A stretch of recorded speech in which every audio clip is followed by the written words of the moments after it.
Yar, avast mateys, welcome to Malleus Gaming. I be your host Malleus, and in today's episode of Total Tactics, we're going to be continuing our coverage on siege assault tactics, with a strong focus on the biggest and most boomiest of guns, artillery.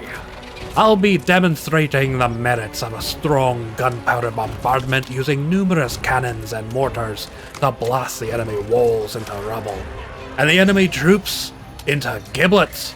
This tactic will work well with any faction which has access to mortars, such as the Empire and the Chaos Dwarfs, but I'll be demonstrating it with the zombie pirates of the Vampire Coast versus the scurvy lizardmen. Now, if you like the roar of cannon fire and the smell of black powder, don't forget to like, subscribe, comment, and enable notifications to help out the video. But first, let's take a moment to hear from today's sponsor.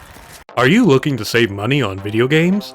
Well, let me tell you about today's sponsor, Instant Gaming. Instant Gaming provides fantastic discounts on CD keys straight from the developers. They have a selection of Total War Warhammer DLCs with great discounts such as Forge of the Chaos Dwarfs and Champions of Chaos that can be integrated directly into your Steam account. Instant Gaming also have a huge selection of other games, so if you buy from their website, not only will you be saving money, but you'll also be supporting the channel by using my link in the description below, as well as in the pinned comment. Thank you Instant Gaming for sponsoring the video, and let's get back to it. The battle presented here was done in a quick battle versus the AI, and is primarily to demonstrate the principles behind this tactic. Since I had trouble recording from replays in my previous video due to campaign bugs from the latest patch, I figured this method would be the most convenient way to do it. Army composition-wise, the main takeaway is that you'll need multiple cannons for their high damage direct shots to destroy towers and punch holes into the walls, as well as multiple mortars to bombard the defending infantry, as they can easily fire up and over any intervening terrain. I like using a maximum of 3 units of cannons and 4 units of mortars. Any more than that, and I feel like the rest of the army may not have the necessary staying power, which could leave you vulnerable. The rest of my army consists of Luthor Harkon, a gunnery wight to support the artillery, a vampire captain to go with the 2 depth guard units, 3 units of zombie hand cannoneers, and 5 units of deck gunners. The Lizardman army was randomly generated, and honestly, their composition isn't that important for the purposes of this video. I did find out though that in siege quick battles, the defenders have a lot less gold than the attackers due to the city defenses, so that's neat. If there is a takeaway to be had though, I would say that large single entity monsters, and by extension strong melee characters, can be very difficult to take out with your artillery, as they can hide from line of sight of your cannons, and mortar fire is very ineffective against them.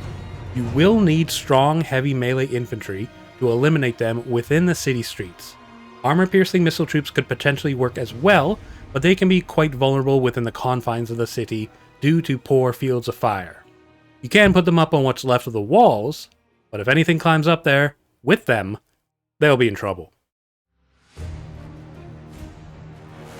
This phase is pretty self-explanatory.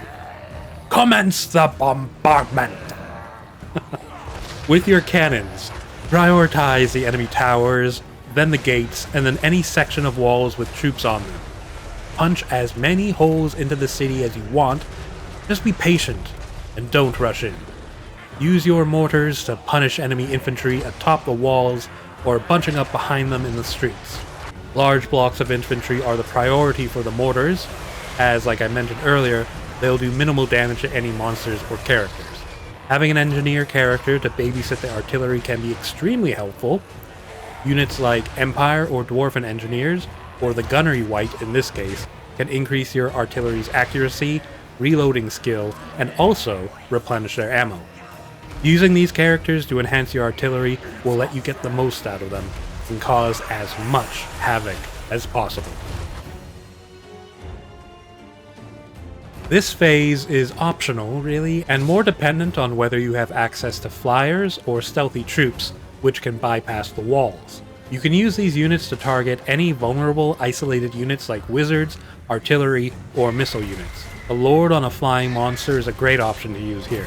In this example, I noticed that the AI left its landlord completely isolated deep within the city. This is because the AI is stupid. I took the opportunity to send in Luther Harkon to eliminate it.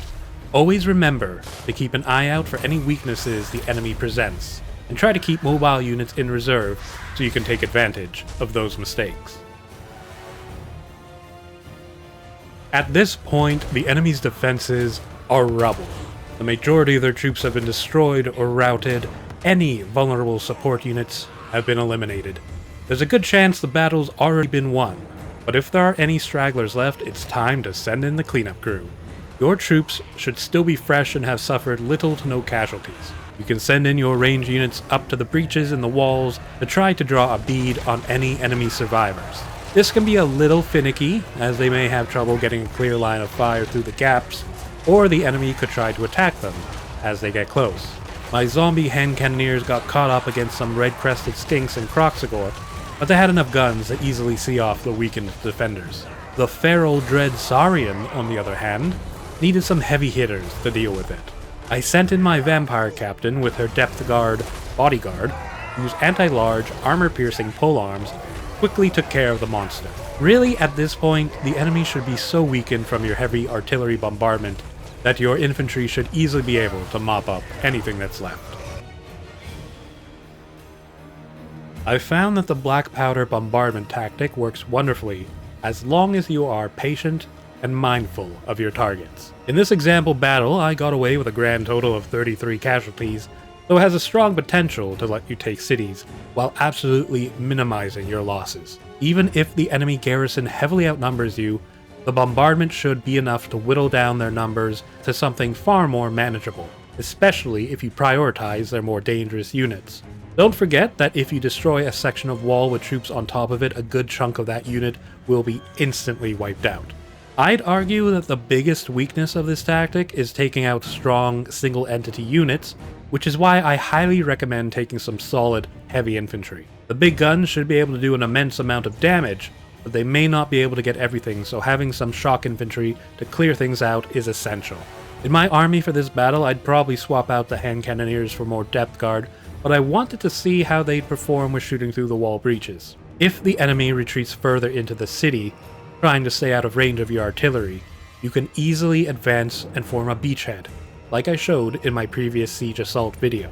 Should you find yourself lacking in mortars, you can still try it out with units like catapults or magical bombardment spells. Any unit that can fire indirectly, such as Skaven poison wind mortars, can be used for this, though effectiveness may vary.